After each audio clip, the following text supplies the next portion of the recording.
Well then, are you satisfied now?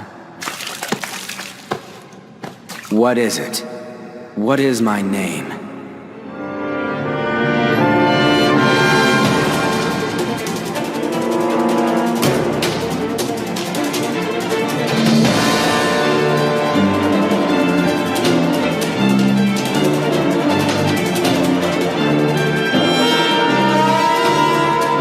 Yo, what is going on? I am extremely excited. This is the very first episode of Showdown. Show up, hashtag show up for Showdown. I think we might have to roll with that going forward. And, I'm here right now. You guys might have heard me on the Lookout Network, RNC Radio, Elite.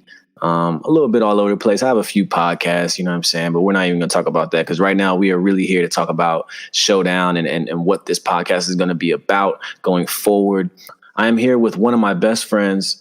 Basically, one of the reasons I'm even into anime, one of the reasons I'm even here with you guys on a week-to-week basis talking about anime on the Lookout Network. He's for sure just one of the best guys I know. Man, it's my co-host for this season. My man Erik King, what's going on, man?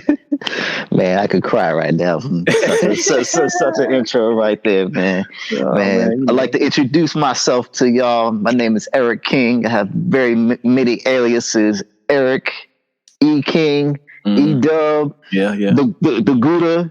All types of names, y'all. That's for another day. We'll get into that for another day. Really grateful to be in such a space right now with one of the greatest people I ever met in my life, man. This is long overdue. It really is. Overdue. Yeah, we've been talking about doing something like this for like 2-3 years, and it all just came together because Mills and I have really built this Lookout Network from the bottom up. And, I really appreciate Mills for everything he's done. And, we've worked shout hard. Out to Mills, man. Yeah, for sure. That's my guy. And now we have this opportunity to come on and talk about just something unique for the listeners and something that made sense. And I know a lot of our listeners and our fans have asked us to go over things that we necessarily Mills and I can't touch on a week-to-week basis because we're locked in on one specific anime or, we're talking about Pokemon or whatever. But now I'm in a space where we can kind of jump around a little bit. So this podcast is going to definitely touch a lot of people in a lot of different ways. We're going to be discussing some of the greatest anime fights ever, from different animes. From all types of eras into the most epic battles you ever imagine. That we can ever talk about. It's crazy stuff and things that will truly blow your mind. And hopefully, if you've never seen some of these animes, us talking about them will get you excited and make you want to go check it out for yourself. So that's really what this is all about. And really, this first episode.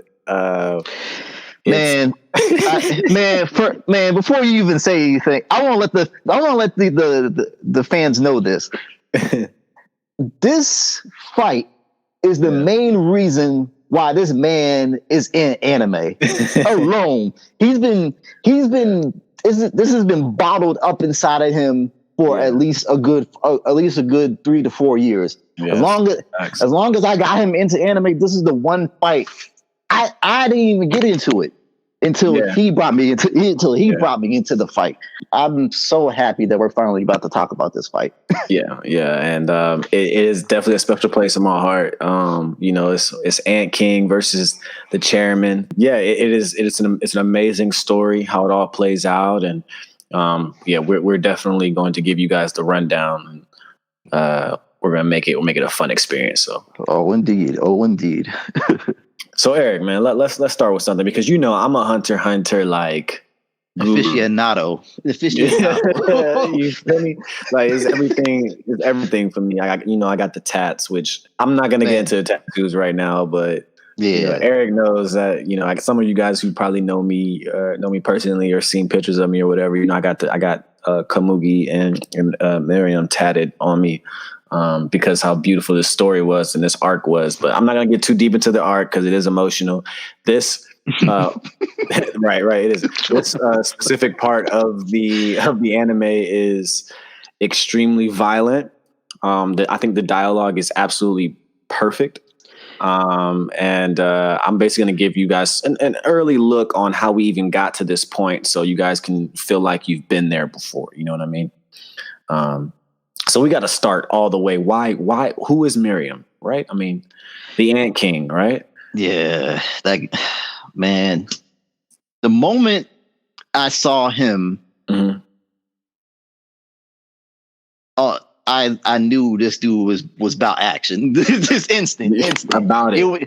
He was just like, look, I'm here, and I came to fuck shit up. I don't give I don't care what's going. I don't care about your thoughts. My plan is this: I'm here to be the king and nothing else. Nothing else. And that's really his energy, his attitude. It is very like, I mean, he has like a docile, like kind of tone. Like you can tell he doesn't care about much, but whatever his purpose is. Yeah. Which I admire to an extent. I know he's a very evil. The way that I try to describe Meruem to people who like, how can you be obsessed with someone of his character? My thing is, I always look at it from the perspective of, if I'm in this world, right? This world that they live in, what would it feel like if I was born into this world and this character who was just born to be king? He knows nothing else.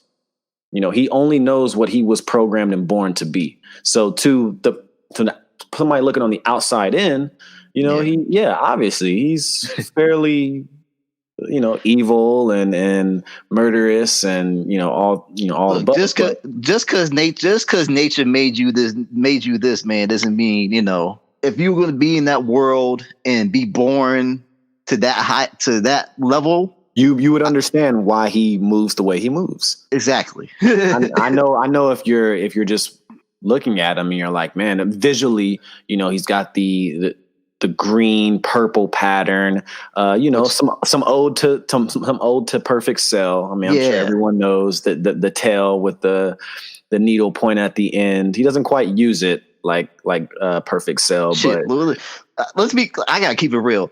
This is what Cell wanted to be. Goddamn it! This is what Cell was like. Cell should have been like, "Fuck, that's him." Yeah, that should have been me, man. Yeah, no, for sure. Meruem is he's a complete machine. He is the Ant King. His purpose is to control everything, and that's basically it. He was basically born, quote unquote, premature. That's a strong premature, though. That's a strong premature. That's a strong premature. He literally ripped himself out of the queen. Told her to shut up. Yeah, told her to shut up and came up out the womb and immediately killed one of his squadron leaders, like on the spot, and then ate a piece of the squadron leader as well, while everyone looked and was in total shock and fear. So at this point in time in the series, they're basically heading to this chimera nest, you can say, to try to stop the inevitable, which is the king being born. And long story short, they were too late. He was born, and he is a force of nature. Power is all you see when you see him. That's it's just the fear, the loathing, the everything. You just see it. You just see it when you see him. There's no comedic. No, there's no with him at all. He's a very serious creature. He does dirt. He does dirt. We don't see a lot of visual action from him up until we actually get to this fight, which we're going to get into soon after we talk about the Chairman. But you do kind of see his ways. I think there's a scene maybe 10-15 minutes after he's born, they head out. They leave this. He's born, and he immediately is like, "This place is disgusting. I can't stay here. It's dirty. I'm hungry." Just like a king, bro. He's just like a king. He's like this docile place. Get me out of here. Where's my robes? Where's my robes? I can't stay here. He's just like his 3 royal guards, Neferopitu, Yuppie and Poof are already born. We're not going to get too much into them, but they are awesome in themselves. Like they're awesome on their own. But basically, they end up leading him out of this dirty, filthy place, which was supposed to be his somewhat palace. I know. He just leaves. He's like the purpose is done. It is what it is. And the way the other squadrons and some of the other lower level chimeras act are, they're terrified. Basically. Yes.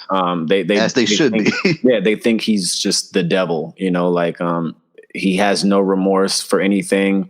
And like I said, he immediately kills a squadron leader and eats a little bit of him, and then asks Colt to clean his tail for him, and then leaves. So that's some cold pimp shit, Loki. It's very wild. It's very wild. From there, they end up sitting on this throne type area that was made for him and ate some processed human meat. And he didn't like it.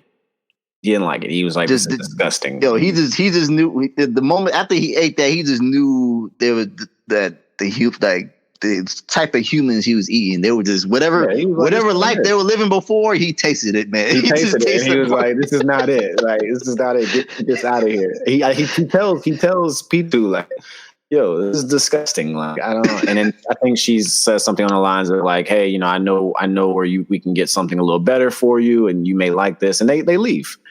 And this is the scene where I think you really start to kind of fathom what he's about as far as being relentless and not caring about anything but his purpose. They land in this field type area where there's like they show like a background shot of them landing in this dirt, and there's like a family, a wife and a husband, and you just see their heads basically splatter. Man. And he walks up to this child, and P2's like, "Hey, the best part is the brain.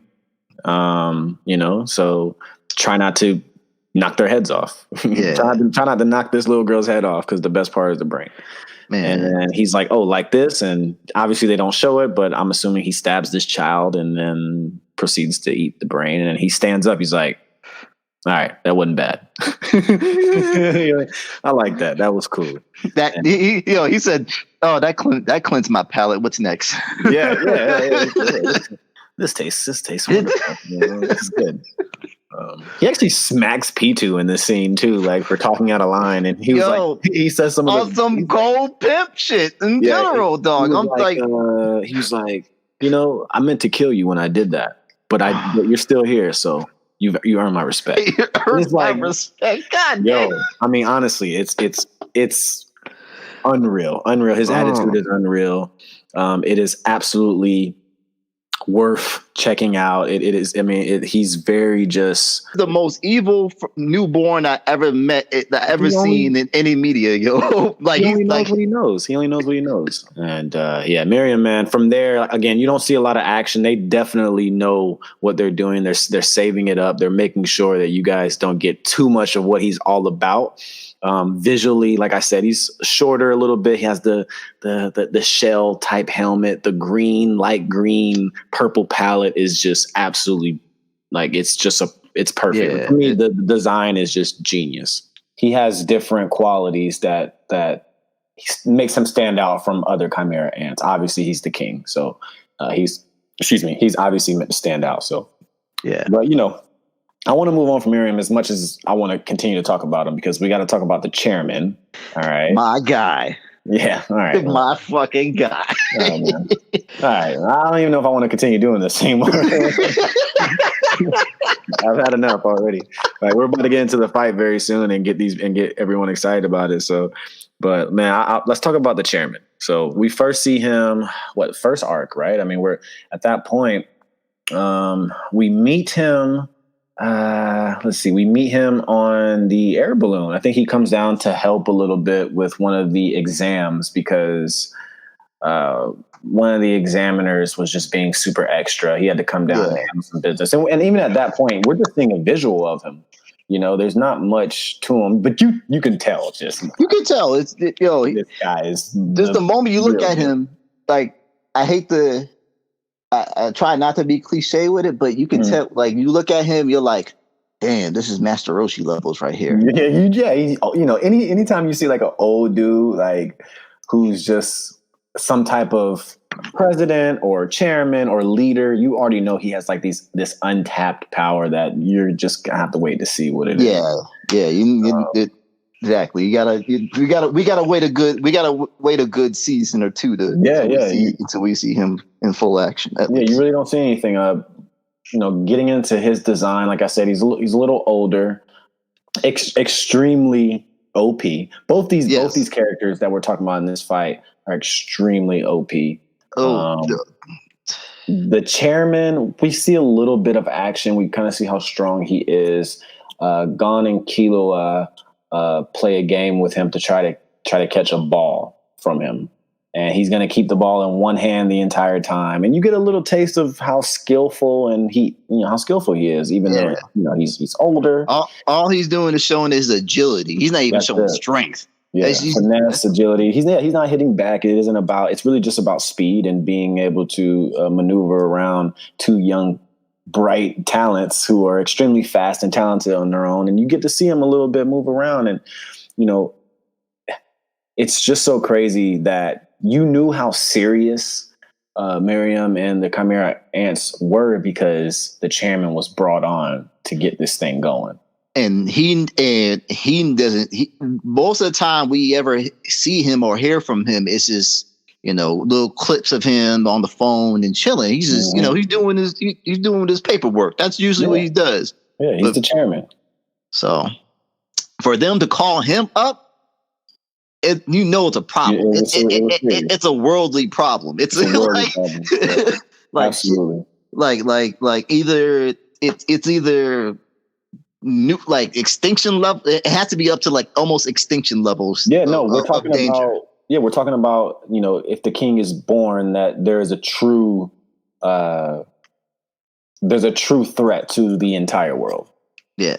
And in the Chimera Ants were, they're actually, their birthplace is on the Dark Continent. Yes. If I'm correct, Dark Continent, you can get a little bit of that if you've read the manga. It's not talked about too much in the anime because the anime didn't get that far. But I'm pretty sure, they're from the Dark Continent.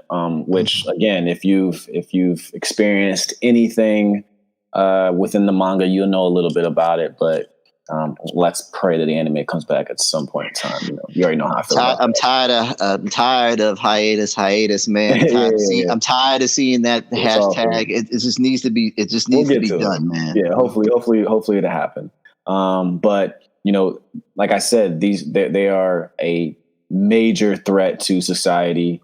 The way that human beings live, hunters live. The ants are really nothing to mess with, and the king being born just caused an even bigger situation for the chairman and everyone underneath him, and that's why the chairman had to get called in. That's when things start to collide, and we're gonna have to fast forward a little bit, and I want people to understand that what me and Erik are about to give you is truly just a taste of how great this arc is. We're literally going to the fight and how just grimy and fast, and the storytelling was absolutely flawless and beautiful. And we wanted to touch on that mostly because we understand that, hey man, everyone doesn't just run through these animes like us. This is near the end of this is the season before the last arc in Hunter x Hunter. It takes a minute. I think sometimes when I first saw Hunter x Hunter, it's because I saw two things. Okay. I saw a picture of Meruem on Tumblr. Back in the day. Word. And I saw Killua and Godspeed. Okay. On Tumblr. That's a whole nother conversation in itself. Yes. But, it's so great. But I literally, I picked it up and I thought to myself, this is amazing. I have to see what's up with this. So I did a little bit more research, realized it was called Hunter x Hunter, and I started the series. And, I didn't get to see Meruem or Godspeed Killua for so long, but I ended up falling in love with the series anyways, and it all works out. So, but yeah, let's get into this. Let's get into nitty gritty. We wanted to give you guys a nice little intro into everything that has happened, kind of how we got to this point. Basically, look, the Ant King Meruem was born. The chairman was alert about it, and they have to figure out a way to stop this guy because the world is at stake. This is some A-team shit about to go down. That's all. Yeah. That's all y'all need to know. It really is. Just a team of high skilled individuals need to destroy this one thing, and this one thing has the ability to control an entire species. Yeah, literally. Miriam's like, hey, look, if you want to do this, let's do this, but this is my palace, so we ain't doing it here. He said, hold up, you ain't messing up my house, son. You ain't messing up my furniture. We got to do this out. We got to do this out there. So they take a ride on this Nin dragon. Okay. Yo. This is Killua's grandfather's like Nin, by the way, which is just like, again, there's so many things I can get into, but we're here for Showdown. We're here for this fight, and we have to get into this fight. They travel to this dirt. Basically, nobody's there, and they're ready to go. And let's talk about this because there is a lot of dialogue at this point. And I think this dialogue is a great buildup because it leads to the inevitable, which is the fight, right? Them to have such a dialogue for each other, that it seems like they've shown so much. They just met, but they already understand their place with each other, and they understand that level of respect out of power for each other, even though they haven't actually even shown their selves yet. Yeah, which is already amazing. It's super in retrospect. It's super fascinating because just like any other anime, right? I mean, we're not really saying anything new because usually, like when it comes to good and evil, the respect is always there. Now, I want you guys to keep in mind Zeno, which is Killua's grandfather. He has this move called Dragon Dive, which was just like a rain of nin that came down onto Miriam's palace, ended up hitting Komugi. Komugi was hurt. If you guys don't know who Komugi is, it's somewhat of Miriam's love interest, I guess you could say. Maybe it depends how you view it and how you watch it. At this point, Komugi started to change him. Started to change the way that he viewed human beings. So he didn't really want to fight. Miriam was like, look, man, I'm going to tell you like this. I've been playing this girl in this game for a while, and I can't beat her, bro. I can't beat her. And she's the only person I just can't deal with. And she's kind of made me think that some of y'all aren't that bad. I don't have to eat you all because some of you guys have purpose. She put a conscience in the man. That tells you that's insane. Again, that's insane to even think about. It's insane. It's a whole nother conversation, and their relationship is one of the reasons why this arc is worth watching. But anyways, so at this point in time, Meruem and Netero are having this discussion about just what his plans are, and Meruem is very docile with the whole situation. He's just like, look, I can tell you're strong, but I really don't want to fight you because you're not as strong as me. He's acting like a king. He's like, hey, just call it right now. Let's not do this. This is a waste of time. He's being very diplomatic. It's in him. So he just know, look, I got better things to do, but just like, know. I really have things planned for today. You guys kind of bum rushed my palace. I'm a little upset about this. Let's not do this, let's move on. And the chairman's not really, the chairman's there for one thing. He knows what it's all about. The chairman and I've been holding back. Mm-hmm. Chairman was already with the smoke. It didn't matter. You knew it didn't matter. He was just like, look, I'm here to do the job. That is it. That's it. Literally, the conversation is like, Miriam's like, man, look, you will die if you fight me. So let's not do it because I can tell that you're powerful. You have purpose. Isn't that, I mean, it's just like he's literally saying, look, oh man, you have a purpose. I don't want to have to kill you because you will die if you fight me right now. Yeah. And the chairman is like, silly ant, you're not really, you don't understand what's happening right now. You don't understand the statute of limitations of what's going on right now here, man, because absolutely you are a threat, and I finish threats. I finished the sentence that you're about to finish. Just know this. Like that's how he's moving. The chairman has nothing but one thing to do in his life is to be the best of his ability, and that's basically what he's going to do when he meets this enemy. And it's just, and for them to have this conversation for the first time, meeting each other, not even preparing themselves, it's just amazing. It's just amazing. Right? It's just amazing writing in general. It really is. So good. It's just so good. It's so good. So as Meruem and the chairman are having this dialogue about if they're really going to fight or not, which Meruem had already kind of made the decision. He's sitting down on the ground. He's being very like, let's just talk. Let's talk about this. Maybe we can get this shit popping together, and be cool. And the chairman is like, no. Like, I'm not really here for that. And he activates his one. Let's see, the 100 type Ghanaian. That's the best. That's the like closest we'll ever get to the name of that of this. It's a ridiculous power. I mean, best way we can explain it. Explain 100 type. Explain 100 type, Nen, because it's ridiculous. Like it's just basically a massive Buddha that has a massive Buddha statue that has 100 hands and 100 arms that are golden, that will slap the living soul out of you. It's like Nen to me is like one of the coolest designed powers in an anime. Yes. Because it's so unique. And at this moment, the chairman activates his 100 type and just hits Meruem with the first hand. And at that point, I'm like, damn, because you gotta understand, this is the first time we're seeing both of them actually show what they're about. Yeah. And I didn't know anything about the chairman's power at this point. They don't really tell you much about it. And we don't really know what Meruem's about quite yet either. Meruem ends up like coming out of the dirt, and he looks fine.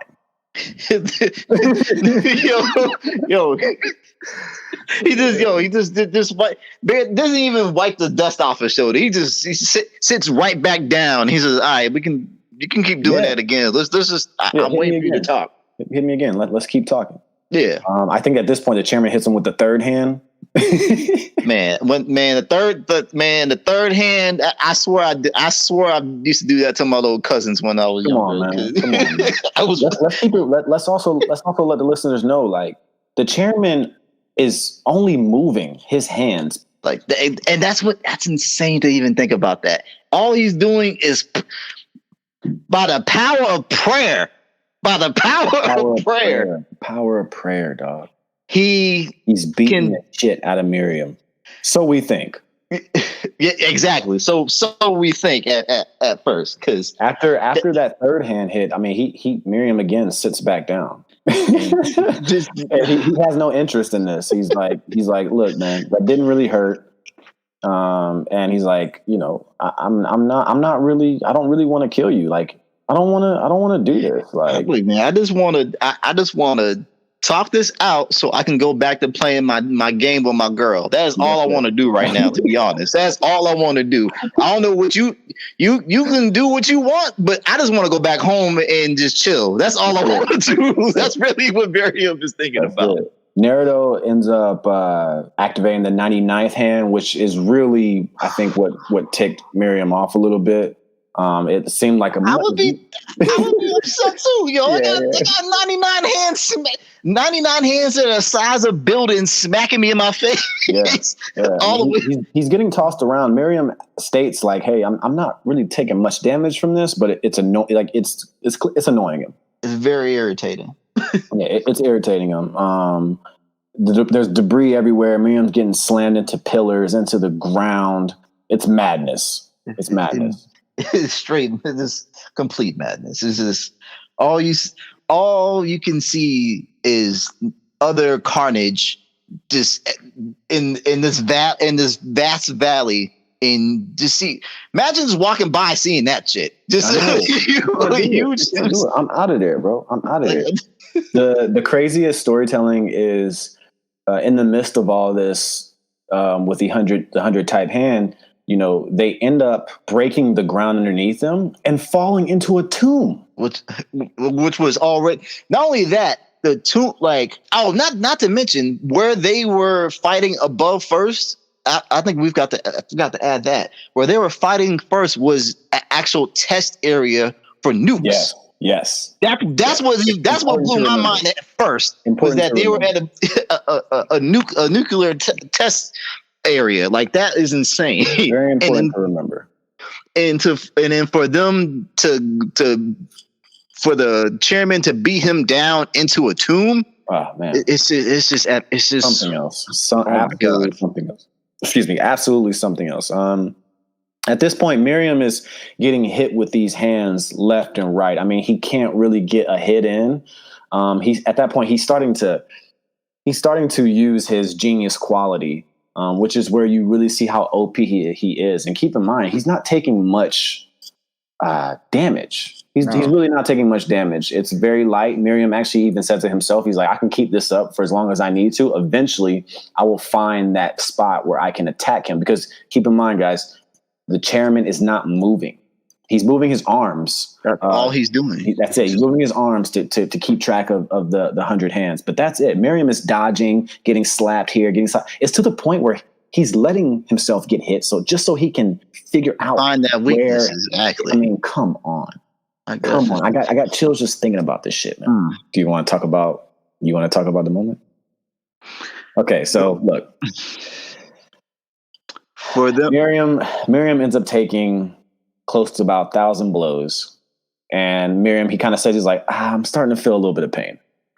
Like each blow, like the more hits he's taking, the more blows the more blows are just like being real fatal. And that he can deal with it, but it's not really killing him. But it's still it's going to kill him. Yeah. It's just annoying him, and he's bouncing pillar to pillar, trying to get through this 100 type hand.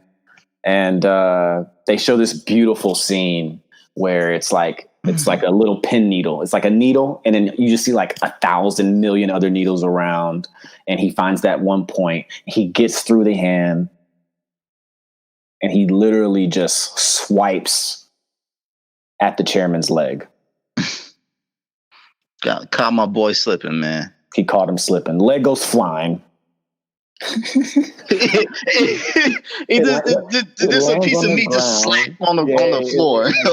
Hits the ground. Meruem does like this cool spin, sits back down on the ground, and he's like, "Are you done?" Yep, just menace. Just sit back and menacing and say, "All right, let's you done what you're doing? You done playing around?" And and I think it was also kind of cool in this whole scene was that when you first see Chairman do the 99 palms, he's also contemplating about what was the point when was it in the point of his life where he's allowing his opponent to attack first? Because usually he knows himself. He's like, usually I'm the first one to do it to attack. But he's been around for so long. He's mastered, like it shows him how he mastered his art, his nin. He does a prayer and gives thanks to the knowledge and strength that he does, which is on some other faith though. Like, that's insane. Yo, he's on some other godliness. Yo, he's like, look, I'm thinking to Buddha out here helping me out with each punch. Thank you, G. Thank you for each punch I can give. He's extremely grateful. For his ability, he's thankful. I think he says I'm always thankful. Everything he does comes from the heart, and it does tell that story of how he may have got to this point. I mean, he's I believe it's 10,000 punches a day, and he does it for like 5 years or so. It's something crazy. Let's get back into this fight because it was just important to tell you guys. Nero's, his power is just so immense and so crazy, and why it is like this. So basically, after Meruem takes that leg, the chairman does he flexes his muscle in the area and closes the wound. If he slaps his leg and it just closes, and even the Ant King was like, yo, that was kind of tight, bro. I'm not gonna hold you. Like that was nice. I'm impressed, but I'm gonna take your arm next. It literally is he's like, your left arm is next. I want that. Give me that. He was playing around a little bit at this point. I think when he took the leg, he realized, hey, I got this. I'm not worried at all. Maybe even a little overconfident. You know what I'm saying? I feel like he was. It kind of tells the thing with Kamugi and playing the board game. He was a little overconfident with that too. That's true. So basically, Meruem declares, hey, I'm going to take your left arm next.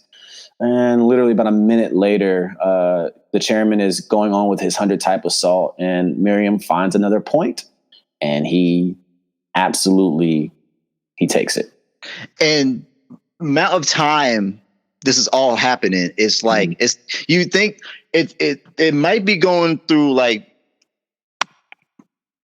maybe half an episode. Is literally maybe, if not a minute, maybe 2 minutes. 2 minutes went by. They let you know that it's a very fast situation. Like it's a quick moment.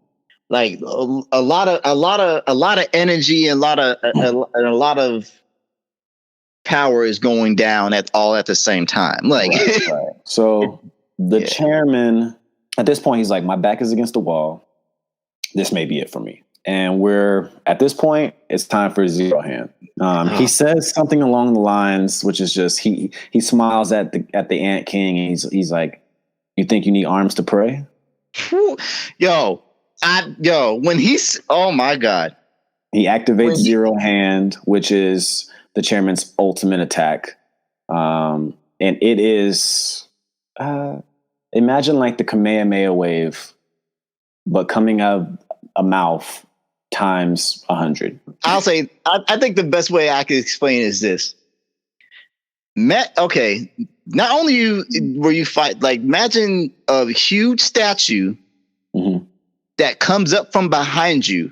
Yeah. The moment it opens its mouth, it has the power of a star just exploding, hitting you in the back.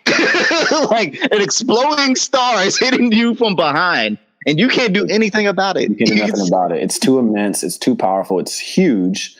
And the chairman unleashes it because it's it. That he has nothing left. At this point, Meruem has started to nitpick. He's taking a leg. He's taking an arm. The chairman. That's why he says, you think I need hands to pray, and puts one up. And hits Meruem with this zero hand, a huge explosion. And a few moments pass, it's dirt, and then they do this slow, high-res shot of Meruem standing. And you see his body finally tore up a tad bit, skin a little messed up. Some actual damage was brought upon him a little. Just a tiny. But my king is fine. My king is fine. And Meruem, once again, he walks out the crater. He's like, I had no idea a human could be as powerful as you. And I respect that. But now it's over. Yeah, basically. That was a great attack. He was like, that attack was incredible. He's like, I'm about to end you, but I need you to tell me what my name is. Basically, he's like, tell me my name. You know, he doesn't He's know like, all right, yo, I'm done playing. I'm done playing with you, man. Look, you need to. You need to. Been ticked off about is that Naruto knows his name, and you know he won't tell him. That would definitely piss me off too.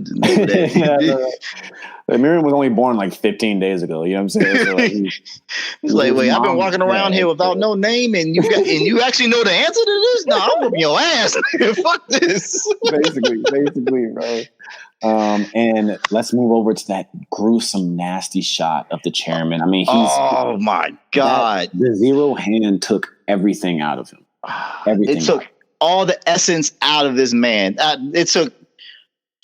This man is nothing but he's nothing but the shell of his of whatever energy he has left, in which is depleted to like 1%. Let's just say that's it. And you know, the chairman is he's just basically skin and bones. He's drained himself. It's over. I mean, he looks awful. The womb in the leg is completely open. He couldn't close it anymore. He has no more muscle. Nope. Nothing. He just looks dead. Meruem, Ant King, you have no idea, do you? You know nothing of the bottomless malice within the human heart. See you in hell if there is one. Woo! Said fuck you, bitch. So at this point, the chairman has brought this immense aura. It looks evil. It's dark. The color's not pretty. It's a menacing. And Meruem says to himself in his head, this is the first time I ever felt fear. Oddly enough, something happens that no one saw coming. Nobody saw this coming. The chairman takes 2 fingers, I believe, and he stabs himself in the heart. Like kamikaze, like that's when he says, style. Like Jesus. That's when he said, "See you in hell if there is one." And the chairman starts to slowly hit the ground, and Meruem says something on the lines of, "I understand now. You've had me checkmate for a minute now." And he tries to jump off. He said, "You had me at checkmate from the beginning. I fucked up. I fucked up. And the chairman starts to slowly fall, and explosion. Boom. Episode goes off, and I'm like, what the fuck just happened? This man somehow had a makeshift nuclear bomb in his heart. How? And you know, look, I'm gonna tell you, I don't look. Here's the thing, okay? You already know how I feel about this. I personally thought it was some cheap shit. It was over. He really had no chance in hell to beat my king. But you know, the point wasn't to necessarily stay alive in this battle. He had a backup plan just in case it didn't work out. And that's the poor man's rose, which the chairman had put inside of his heart just in case. Just in case. Like, I also want to think of it as this. The chairman was always a warrior. Always. He found, and I feel like when he fought Meruem, he found the death that he wanted at the end, because he could have let him kill him, but he's like, you know what? My plan, like I said at the beginning, my job is to kill you no matter what. To kill you no matter what. It's not really about me living. It's not about me. It's about you going. This is you're far too dangerous. And we're gonna fast forward just a tad bit. Now, you know, Meruem ends up surviving this due to Poof and Yuppie, who ends up feeding their life force to Meruem. They end up finding his body kind of basically half gone, and he was still breathing. So they fed him, and there's Meruem reborn. But the poor man's rose is it's an atomic type bomb, and it's also poisonous. So inevitably, Meruem does end up passing away from this attack shortly after due to the poison. It's a slow killer. it is a slow killer. And, you know, that emotional scene from one of the last episodes of the arc, of course, is one of the reasons why. And, you know, the fight to me it's brilliant. I think it's one of the best anime fights ever. It's one of the reasons why we had to open this episode of Showdown with it, because it was just so unique and it was so violent and the dialogue. Usually, I'm not great with a lot of dialogue when it comes to like the final boss type fight. I rather just get all the action, but the dialogue in this was so good and it was so meaningful. And you know, just to see it happen this way, and it was just a really, really nice moment. Although I was pissed off and aggravated that it happened to my mans like this, but I get it. He was extremely almighty, all powerful. So I understand it by any means necessary. The chairman did what he had to do. The poor man's Rose did the job. They killed him in the process as well, if you guys don't obviously know already. And inevitably killed the Ant King by poison. And that is Ant King versus Chairman. That is the first episode of Showdown. I don't know what you're going to say. You know, to me, the winner of this showdown was the Ant King Meruem. And my reasoning is, yes, the poor man's Rose did ultimately defeat him. You know, he survived. He survived it, bro. Survived it, bro. I know he ended up passing from the poison, but he survived it. You know, so I'm giving the W to Meruem. That's my opinion. What do you think, Erik? Come on, man. Come on. My opinion. All right. I think logic over matter.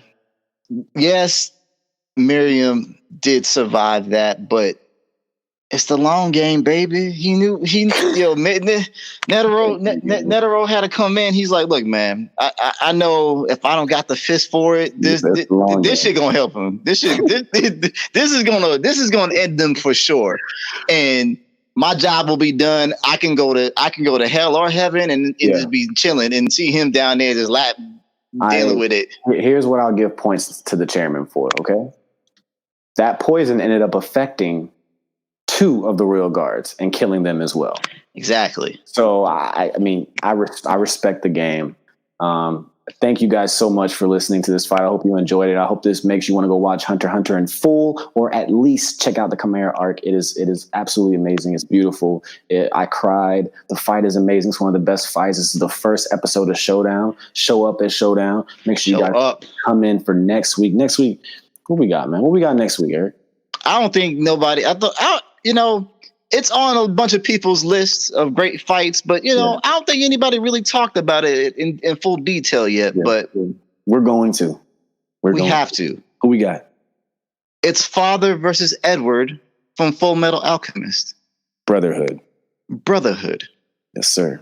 And that's what we'll have for you guys next week. Thank you so much for listening. This is Showdown on the Lookout Network, RNC Radio. We really appreciate you guys. Hey, man, go watch Hunter x Hunter. It's a beautiful series. This fight is awesome. You guys need to see it. Tap in, lock in, subscribe. Make sure you tell a friend. We're going hard for you guys all season. Thank you for listening. Peace.